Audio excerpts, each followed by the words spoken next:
I've seen a lot of change, been through a lot of pain. Some things are not the same. So hey guys, welcome to my channel. We have Xavier with us today, and we are going to discuss about body weight exercises for batters. Sometime back, I met him and I said, "Hey, can you create a 2-day program for batters where they don't need any equipment and basic exercises, which I can share with a lot of people?" And he said, "Definitely, we can come up with some program." So I showed him a drive and a pull shot, and I said, "Hey, look at the biomechanical aspects of the things, and just let me know if you can, come up with few exercises." So he showed me about 10 exercises, which we are going to go and look at them one by one, and then we'll have some chit chat about when and how should we do them. So Xavier, would you like to introduce yourself? Yeah, okay, I'll do a little bit of an introduction about myself. My name is Xavier Dant. I'm a passionate personal trainer. I say I have a focus on biomechanics and evidence-based training. I'd say my mission as a trainer would be to help individuals reach their goals by applying the scientifical stuff that I learn online and create personalized workout programs. Keep Okay. it simple like that. Awesome. So this is his first stint for cricketers. So Yeah. let's see how we go. So we are going to go through exercises first, and he'll explain us why they're important and which muscle group are involved. And then we can move forward for our next segment where we have a few questions for him. Okay, so here we are. So let's start with which exercise is this one? So the first one we got here is a squat. Just a body weight squat. We got both angles here. Perfect.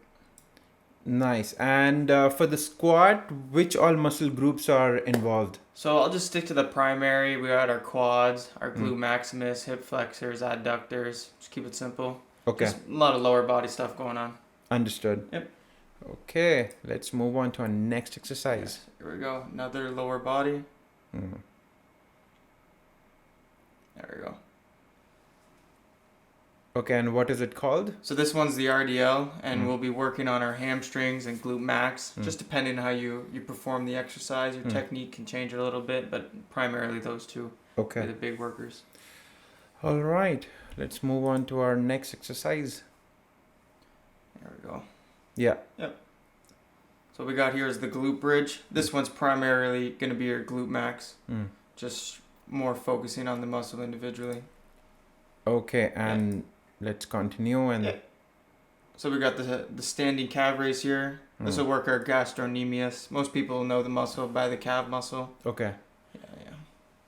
and looks like you're using an Yeah. equipment here. Yeah. So just to keep my stability so I Okay. don't fall forward.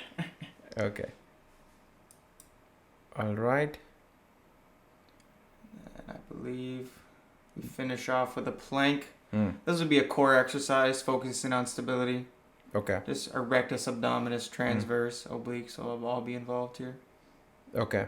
So I guess we have covered our 5 basic exercises for day 1. Yeah. So I think these exercises are not majorly, it's core and lower body. Perfect. So that's your day 1, Yep. core and lower body. So we'll move on to our next set of exercises. Yes. Okay, can you explain Yep. here? We'll just get me to move first. Okay, so what we're looking at here is a back extension. This one's going to be using our erectors. Pretty much what they simply do is they extend your spine. Get Okay. the side view of this. There you go. All right, And let's move on to our next exercise. perfect. Mm. This one's very similar position, but instead we'll be focusing at the shoulder, and we'll Okay. be using our Mm. mostly our middle shoulder here. Okay, Nice. all right. And then I believe what we'll be looking at next. Yeah, we got the Russian twist. Right. So this one will primarily focus the internal and external obliques. Mm. They do that twisting of the spine, Mm-hmm. which you can clearly see going on here. Yeah. Slow and controlled, Mm. preferably, just for the body weight. Okay. And we got the front view. All right. So do they have to take care of anything while they're doing these exercises, or you're all good? I mean, is there anything to be wary about? I would say keep a neutral spine in most of these exercises, which is just dependent on the individual. It's just you don't want to be hunched over or too far back. Okay. Except for this one, obviously, this is the crunch where you're actually going to be flexing the spine. So Right. that'll be changing a little because you want to work on the bending. Yep. And then I believe we finish off with a Push-up? push-up. Yep. Yes. So this will be your pec major, anterior delt, and your triceps. Okay. Primarily your pec major. But yeah, get a lot best of both worlds here. Okay. So with these exercises, so this is finishing up day 2. Yep. So, yeah, so the way I guess we sort of designed the whole thing was 2 days, 5 exercises each. You are hitting core on both the days.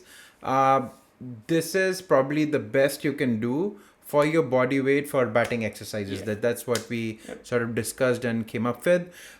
Yes, and I have a few questions for you. All right. So when is the right time to do these exercises? On the day off, or when you have off days, or how would you recommend? Yeah, so my big suggestion for athletes is you want to focus on the skill first. Right. So obviously, say you have a practice, you would want to practice before you work out. Right. And I would probably avoid doing anything intense on game days.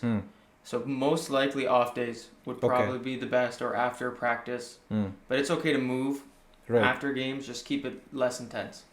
Okay, and can you tell us about the rep ranges and some idea about how we should manage them, or how many reps should we be doing? Yeah, for sure. So from 1 to 6 reps, it'll primarily be focusing strength. Okay. From 8 to 12, it'll be hypertrophy, Okay. a little bit of endurance, and anything past that is mostly endurance. Okay. So this also correlates with a load.